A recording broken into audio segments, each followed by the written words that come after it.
Ya, halo pemirsa, apa kabar Anda hari ini? Langsung dari studio IDX Channel Jakarta, saya Prasetyo Wibowo kembali hadir dalam Market Review, program yang mengupas isu-isu yang menjadi penggerak ekonomi di tanah air. Live streaming kami bisa Anda saksikan juga di idxchannel.com. Dan langsung saja kita mulai Market Review selengkapnya.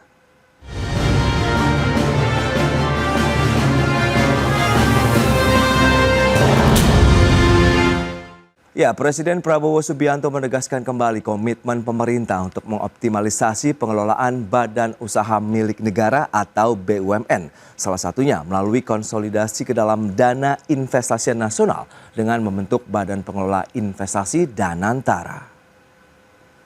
Pengelolaan BUMN kita melalui konsolidasi ke dalam suatu dana investasi nasional ya, yang akan kita launching tanggal 24 Februari yang akan datang, yaitu Danantara. Ya. Danantara adalah konsolidasi semua kekuatan ekonomi kita yang ada di pengelolaan BUMN. Demikian pernyataan Presiden Prabowo Subianto terkait rencana peresmian Badan Pengelola Investasi Daya Nagata Nusantara atau Danantara pada Senin 24 Februari 2025 mendatang, di mana Danantara menjadi bagian dari kebijakan pemerintah mendorong daya saing untuk transformasi ekonomi Indonesia. BP Danantara nantinya akan mengalokasikan aset-aset negara ke dalam proyek berkelanjutan yang berdampak ekonomi tinggi. Salah satunya mempercepat transisi energi melalui investasi di sektor energi baru terbarukan, manufaktur canggih dan penguatan industri hilir. Kemudian sektor pangan yang diharapkan dapat memperkuat ketahanan pangan nasional, serta meningkatkan nilai tambah produk pertanian dan peternakan dalam negeri. Dari Jakarta, Tim Liputan, IDX Channel. Ya, pemirsa, untuk membahas tema kita kali ini, BPI Danantara, asa menuju Indonesia Emas. Kita sudah tersambung melalui Zoom bersama dengan Bapak Toto Pranoto, Associate Director BUMN Research Group LM, Fakultas Ekonomi dan Bisnis, Universitas Indonesia. Halo Pak Toto, apa kabar? Yes, halo, apa kabar? Baik Pak Pras. Kabar baik juga, terima kasih atas waktu yang disempatkan. Dan sudah bergabung juga ini ada Mas Angga Wira, Ketua Umum Asosiasi Pemasok Energi Mineral dan Batubara Indonesia, ASPEBINDO. Halo Mas Angga, apa kabar? Halo Mas Pras, salam sehat. Salam sehat, terima kasih juga atas waktu yang disempatkan. Dan sebelum membahas lebih jauh Pak Toto, Anda melihat bagaimana dengan BPI Danantara ini, asa menuju Indonesia Emas yang diinisiasi Presiden Prabowo Subianto. Pandangan Anda, silakan. Ya, menurut saya ini adalah keinginan Presiden bagaimana kita ingin bisa mempercepat ya, melakukan proses supaya daya saing dari seluruh BUMN ini bisa semakin meningkat begitu, dan kemudian bisa memberikan kontribusi yang lebih optimal bagi negara begitu ya. Kalau selama ini kan kita lihat meskipun sudah ada beberapa perbaikan kinerja BUMN dalam beberapa tahun terakhir, tapi sebetulnya kalau melihat potensinya begitu, mestinya ada lompatan-lompatan yang bisa lebih dilakukan begitu ya, supaya kinerja mereka lebih bagus. Dan untuk itu menurut saya Presiden ingin agar supaya kelembagaan ya dari pengelolaan BUMN ke depan itu bisa lebih baik. Jadi saya kira ide kemudian untuk meluncurkan BP Danantara ya sebagai executing agency, sebagai badan pengelola baru BUMN di luar kemudian pengelola sebelumnya di bawah Kementerian BUMN itu kemudian bisa diasumsikan bisa memberikan dampak yang lebih baik bagi peningkatan kinerja seluruh state-owned companies di Indonesia. Jadi saya kira tujuan Presiden saya kira adalah lebih meningkatkan bagaimana BUMN itu bisa memiliki daya saing yang lebih kuat, dan keinginannya juga tentu bagaimana mereka kemudian juga bisa bersaing melawan para kompetitor lainnya ya di beberapa negara lainnya. Jadi saya kira keinginan untuk menjadikan mereka seperti layaknya powerhouse seperti Temasek itu mungkin juga menjadi harapan bagaimana BUMN Indonesia ke depan bisa dikelola dengan cara-cara yang lebih baik dan menghasilkan performance yang lebih baik juga. Baik Pak Toto. Nah Mas Angga, dari sisi pelaku usaha Anda melihat bagaimana Aspipo? Danantara ada ribuan triliun nantinya begitu dana yang akan dikelola begitu dari aset-aset BUMN untuk kepentingan perekonomian nasional khususnya dari sektor pertambangan. Apakah ini akan menjadi angin segar tentunya? Ya, pertama kami mengapresiasi ya Mas Pras ya dengan langkah yang dilakukan oleh pemerintah ya mengkonsolidasikan BUMN, dan memang permasalahannya atau tantangan selama ini yang kami rasakan dalam konteks hilirisasi yaitu adalah instrumen pembiayaan. Seperti kita ketahui ya, di sektor hilir atau di smelter-smelter yang ada itu relatif sangat kecil ya yang dimiliki oleh perusahaan-perusahaan nasional dan BUMN ya, at least sekitar 20%-an saja dari smelter-smelter yang ada gitu. Jadi kalau kita bicara hilirisasi, tentunya ini kan perlu pembiayaan yang cukup besar. Nah, kalau pendekatannya hanya menggunakan pendekatan pembiayaan dari perbankan, ini sangat sulit ya, karena pastinya ada aturan-aturan yang memang di perbankan ini sangat-sangat rigid ya. Oke. Misalnya contoh, kita untuk berinvestasi misalnya nilainya 10 triliun ya, minimal perusahaan tersebut harus punya dana sekitar 2T. Ini kan juga cukup besar ya, Mas Pras ya. Jadi saya rasa dengan adanya strategi dari Danantara ini bisa mengakselerasi atau mempercepat langkah-langkah strategis pemerintah ya dalam konteks hilirisasi, dan konteksnya dari kami ya di sektor energi, apalagi kalau kita mau membangun ketahanan energi ya. Nah, ini sangat perlu strategi kolaboratif ya. Misalnya untuk meningkatkan cadangan kita, misalnya cadangan gas kita atau cadangan minyak kita gitu. Ini perlu instrumen yang tepat dalam konteks pembiayaan. Begitu Mas Pras. Baik, berarti menurut Anda ini timingnya sudah pas begitu, Mas Angga? Sehingga memang ini menjadi satu solusi nantinya untuk hilirisasi di sektor minerba dan mungkin sektor lainnya begitu di Indonesia. Ya kalau bicara timing ya, kalau nggak sekarang kapan lagi ya, memang harus segera kita akselerasi, Mas Oke. Pras gitu. Dan yang terpenting adalah memang juga keterlibatan kolaborasi antara Danantara juga dengan pihak swasta kan. Jadi benar-benar Indonesia Incorporated itu terjadi gitu. Jangan sampai yang melaksanakannya juga pada akhirnya BUMN semua gitu. Kalau bisa ya memang ada kolaborasi yang membesarkan pengusaha-pengusaha nasional kita gitu. Nah, kuncinya di situ. Jadi jangan sampai juga nanti ya BUMN oriented juga. Nah, ini yang harapan kami, skema-skema yang diberlakukan oleh Danantara ini bisa mengajak kami lah dari sektor swasta untuk berkolaborasi gitu. Jadi ada penyertaan atau seperti apa gitu ya ke depannya misalnya, dan memang harus melibatkan secara komprehensif kita pelaku usaha, Mas Pras. Baik, menarik nih. Pak Toto, lantas payung hukum dari BP Danantara juga sudah tersedia seiring dengan disahkannya Undang-Undang BUMN begitu. Nah, ini Anda melihat bagaimana nanti peran kehadiran Danantara sendiri? Kalau misalnya tadi Mas Angga Wira bilang keterlibatan swasta juga harus diajak dong dalam pembentukan ataupun pelaksanaan mungkin kegiatan-kegiatan strategis lainnya termasuk di sektor hilirisasi minerba begitu Pak Toto. Ya, saya kira dengan payung hukum yang sudah resmi ya, dengan diketoknya amandemen ketiga Undang-Undang 19 2003 ya, sebagai suatu payung hukum yang kemudian bisa membuat keberadaan Danantara itu menjadi lebih kuat begitu ya, karena kemudian eksistensi Danantara sudah diatur oleh undang-undang ya, bukan peraturan berupa undang-undang seperti sebelumnya misalnya.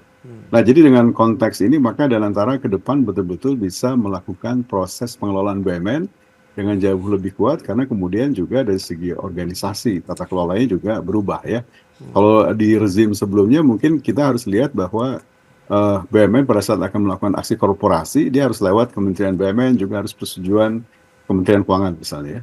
Dengan undang-undang yang baru ini maka BP Danantara diberikan mandat ya, hak untuk langsung sebagai pengelola BUMN. Oleh karena itu kemudian maka kecepatan ya pengambilan keputusan misalnya ya, kemudian juga kewenangan yang dimiliki sudah betul-betul cukup kuat. Sehingga dengan cara ini saya kira Danantara ke depan bisa mengeksekusi ya berbagai macam program-program strategis, termasuk juga aksi korporasi BUMN dengan jauh lebih cepat. Nah, saya setuju lah dengan pernyataan Pak Angga itu ya, bahwa memang nggak mungkin juga bahwa negara ini hanya akan kemudian bisa dikelola kalau kemudian unsur badan usahanya itu hanya mengandalkan diri kepada BUMN saja begitu ya. Saya kira kerjasama dengan pihak dunia usaha lainnya termasuk swasta itu juga menjadi bagian penting ya.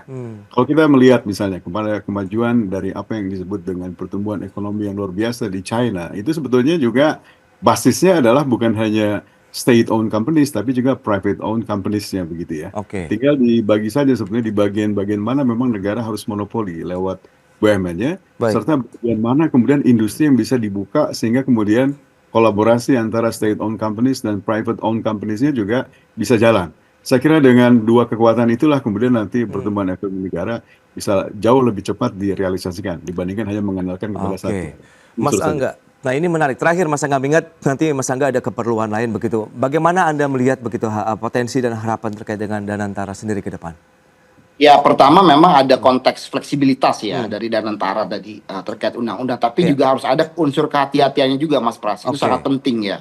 Jadi jangan sampai case-case yang terjadi sebelumnya ya, misal saya ambil contoh investasi Telkom ke Goto gitu. Itu kan juga ya apa ya, boleh dibilang menurut pandangan kami itu langkah yang misalnya kurang tepat juga. Jadi eksekutif di Danantara harus bebas dari konflik of interest gitu loh. Walaupun tadi memang ada keluasaan situ. Jadi jangan sampai investasi yang dilakukan itu bukan hal-hal yang sifatnya fundamental dan strategis gitu loh. Hanya untuk mencari keuntungan jangka pendek. Enggak. Jadi memang Danantara ini harapan kami dari dunia usaha memang untuk membangun fundamental industri yang ada gitu. Ya kan? Dikonsolidasikan, jadi lalu pembiayaannya bisa lalu melalui aksi korporasi, ada kemudahan misalnya gitu ya. Itu saya sangat sepakat, tapi sekali lagi jangan sampai ya tadi eksekutifnya harus benar-benar dipilih orang-orang yang jauh daripada konflik of interest gitu. Harus benar-benar prudent gitu loh. Jadi mungkin nanti dari UI dari mana harus mengawasi, jangan sampai ya mohon maaf ada keterkaitan dengan oligarki gitu loh ya. Ada keterkaitan dengan partai-partai politik yang ada misalnya. Dia harus benar-benar orang tersebut adalah orang-orang yang independen, karena yang dikelola ini dana bukan hanya puluhan T, ini kan ratusan triliun gitu loh ya kan. Jadi benar-benar harus ada acceptability dari market juga, lalu juga trust ya yang penting ya. Itu jadi menjadi salah satu highlight dari kami ya, sehingga ke depan kolaborasi-kolaborasi yang kita harapkan itu juga bisa kita laksanakan. Tentunya kita juga memang perlu quick win misalnya yang dilakukan oleh Kementerian SDM contohnya dengan mempercepat undang-undang Minerba dengan DPR. Saya rasa itu kan menjadi salah satu instrumen yang penting juga ya untuk mempercepat bagaimana pemanfaatan sumber daya alam misalnya untuk hilirisasi. Jadi memang ada terobosan lah kalau saya lihat. Jadi nyambung lah antara yang dilakukan di hulu untuk mempermudah bagaimana wilayah usaha pertambangan itu bisa diusahakan melalui mekanisme misalnya bisa penunjukan langsung dengan memberikan suatu proposal hilirisasi, itu menjadi suatu pembobotan, itu sangat baik lah. Di sisi lain di hilirnya sudah ada pembiayaannya, jadi match nih Mas. Nah tapi sekali lagi kita juga memberikan suatu bukan peringatan ya, kita harus hati-hati juga, jangan sampai kejadian-kejadian sebelumnya kan banyak sekali kita misalnya kita lakukan ketika ada suatu dana yang besar ya kan dimiliki gitu kan oleh BUMN pemerintah ketika melakukan investasi ya banyak yang masuk itu juga gitu loh. Jadi harus kita warning juga. Mas Pras, seperti itu. Iya, Mas Angga, itu dia. Memang menarik, berarti memang profesionalitas, transparansi, kemudian bagaimana independensi ini akan kita lihat seperti apa ke depan. Nanti kita akan bahas di segmen berikutnya. Mas Angga, terima kasih banyak nih atas waktu dan kesediaannya untuk hadir di acara ini pada pagi hari ini ya. Baik, pemirsa, jangan beranjak dari tempat Anda, kami segera kembali.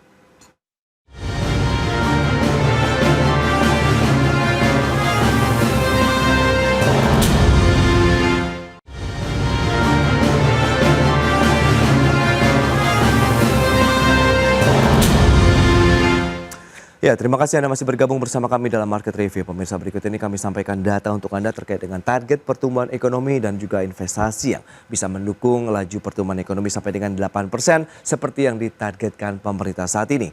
Ya, tahun 2025 ini ditargetkan pertumbuhan 5,3% dengan realisasi investasi yang diharapkan mencapai 1.650 triliun dan bertumbuh terus sampai dengan 2029 hampir 3.000 triliun rupiah dengan target pertumbuhan 8%. Dan berikutnya, realisasi investasi di tahun 2024 kita akan cermati bersama.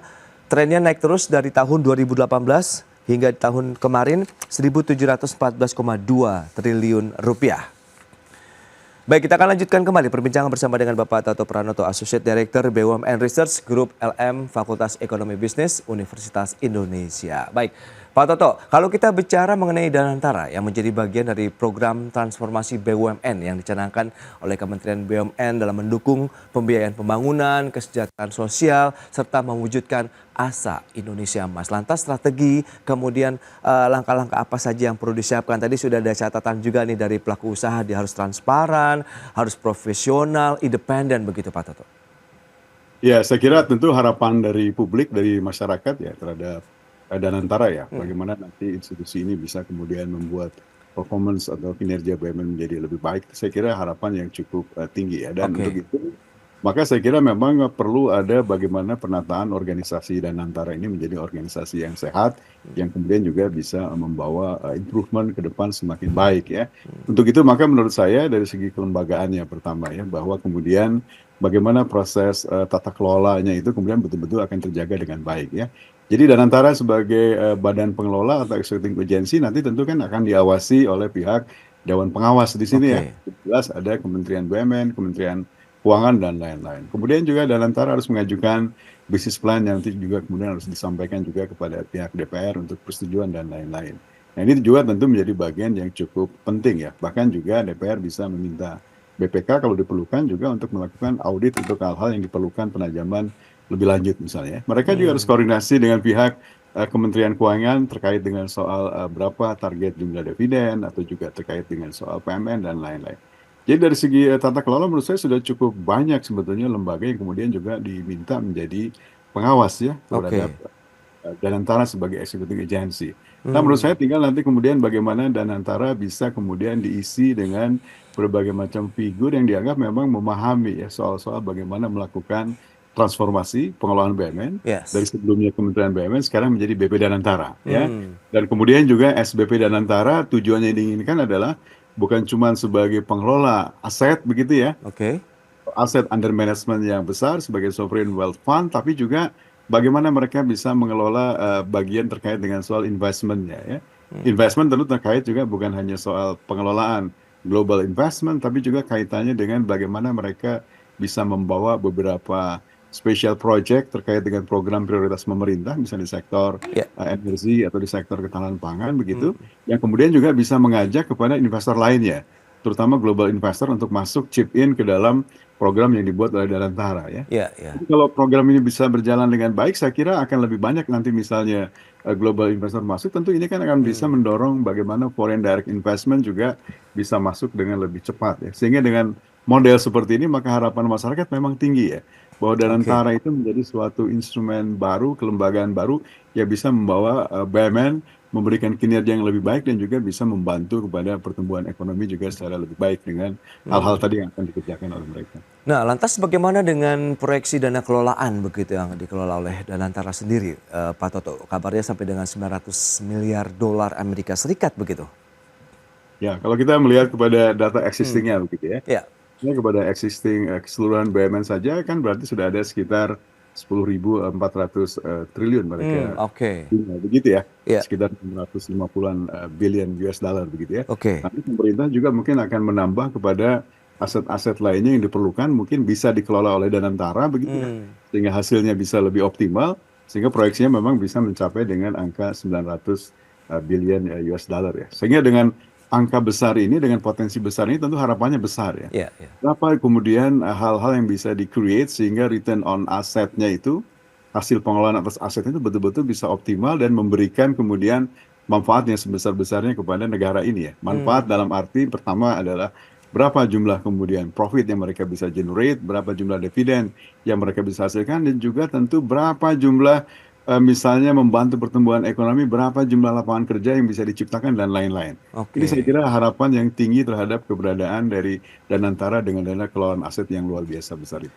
Nah, kalau kita bicara mengenai sektor-sektor prioritas begitu yang nanti akan menjadi fokus dari Danantara, lebih ke sektor yang mana begitu? Apakah existing, lagi-lagi kita bicara mengenai hilirisasi, kemudian sektor-sektor komoditas, atau kita ada pengembangan sektor lainnya? Kita tahu juga kita akan melakukan ketahanan pangan, ketahanan energi dan lain-lain. Ya kalau menurut saya yang sudah diingatkan oleh pemerintah ya, mereka diminta untuk membantu paling tidak di beberapa sektor utama. Pertama terkait dengan soal ketahanan energi atau juga kedua dengan ketahanan pangan ya. Karena ini Oke. adalah backbone yang paling penting sebagai pilar bagaimana supaya eksistensi negara ini bisa terus berjalan sampai dengan ke depan nanti ya. Saya kira kemudian proyek-proyek yang bisa diturunkan dalam konteks ketahanan energi atau ketahanan pangan juga memang bisa banyak ya. Misalnya kalau di ketahanan energi, bagaimana misalnya rencana investasi Danantara dalam membantu percepatan investasi di sektor renewable energy misalnya ya. energi baru terbarukan. Nah, itu kan tentu memerlukan besar sekali Ya. investasi yang harus diinvest di sana begitu ya. Nah, apakah itu akan semuanya tergantung kepada dananya Danantara atau juga mereka nanti bisa betul-betul membuat suatu proyek yang menarik sehingga juga bisa menarik global investor lain juga untuk sama-sama masuk chip in di proyek yang nanti mereka akan inisiasi ya. Di Baik. program ketahanan pangan juga mungkin mereka bisa masuk ke sisi hilirisasinya ya dari program pangannya misalnya ya. Oke. Sehingga nilai tambah dari program ketahanan pangan ini juga bisa semakin dirasakan ya. Atau juga proyek yang sekarang sudah dijalankan oleh pemerintah dalam rangka meningkatkan value terhadap komoditas yang kita punya ya. Kalau program hilirisasi misalnya di sektor mineral begitu ya, itu juga dilanjutkan, tentu juga ini menjadi sesuatu yang menarik ya. Dan saya kira sudah juga dikerjakan sementara ini sebagian oleh INA sebetulnya juga untuk menarik berbagai macam kemungkinan dari investor asing untuk masuk. Ya. Ya saya kira ini bisa diteruskan ya. Jadi ke depan saya kira juga koordinasi antara BP Danantara ya dengan lembaga seperti INA ini juga harus lebih digiatkan. Nah, Bahkan mungkin iya, ke iya. depan kalau kita menghindarkan adanya duplikasi-duplikasi, mungkin juga ada pemikiran bagaimana kalau juga INA ke depan tuh nanti bisa masuk sebagai bagian dari BP Oke. Danantara sebagai pengelola investasi mereka begitu sebenarnya. Baik, baik. Ini menarik. Kita akan bahas lebih lanjut nanti di segmen berikutnya, Pak Toto. Seberapa besar begitu bahwa memang Danantara hadir untuk memperluas lagi peluang investasi di tanah air sendiri maupun kita yang melakukan investasi ke luar negeri nanti di segmen berikutnya. Dan pemirsa tetaplah bersama kami.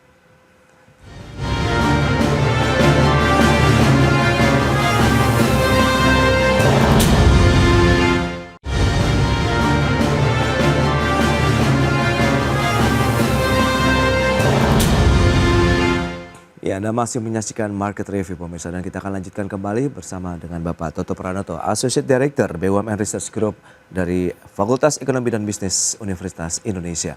Pak Toto, lantas sejauh mana kalau kita bicara mengenai investasi? Butuh proses yang lebih lama kah? Mengingat launching akan dilakukan pekan depan begitu oleh pemerintah terkait dengan Danantara sendiri. Sementara banyak pihak yang berharap sekali bahwa Danantara benar-benar bisa memberikan dampak yang luas lagi buat sektor usaha, perekonomian nasional, meningkatkan daya beli masyarakat dan juga bagaimana penciptaan lapangan kerja juga di sana. Ya, saya kira kan Danantara menurut rencana segera ya akan diluncurkan mungkin minggu depan oleh Pak Presiden. Oke. Sehingga dengan peluncuran ini saya kira Danantara bisa segera bergerak dengan cepat prioritas-prioritas pekerjaan apa yang mereka segera akan bisa lakukan ya. Kalau menurut mandat dari undang-undang yang sudah diturunkan dari undang-undang BUMN tadi kepada Danantara, tentu nanti mereka melakukan ya pekerjaan utama pertama melakukan pembentukan untuk holding BUMN operasionalnya, kedua adalah melakukan pembentukan untuk holding investment ya. Oke. Holding BUMN operasional kan tentu mengerjakan apa yang sudah dikerjakan selama ini juga di bawah Kementerian BUMN dalam rangka meningkatkan daya saing BUMN-nya misalnya begitu ya. Bagian kedua saya kira yang penting ya terkait dengan soal pengelolaan holding investasinya begitu ya. Jadi holding investasi menurut saya bukan sekedar mengelola portfolio aset yang akan dikelola seperti misalnya holding Temasek begitu ya. Tapi juga yang kedua tadi juga, bagaimana mereka juga bisa membuat beberapa proyek yang kira-kira juga bisa mengundang investor luar masuk begitu ya. Nah dalam konteks misalnya untuk pengelolaan portfolionya, tentu yang kita pikirkan adalah dengan dana yang besar yang mereka miliki, seberapa jauh kemudian mereka bisa invest dalam global portfolio yang bisa menghasilkan return yang paling optimal lah begitu ya.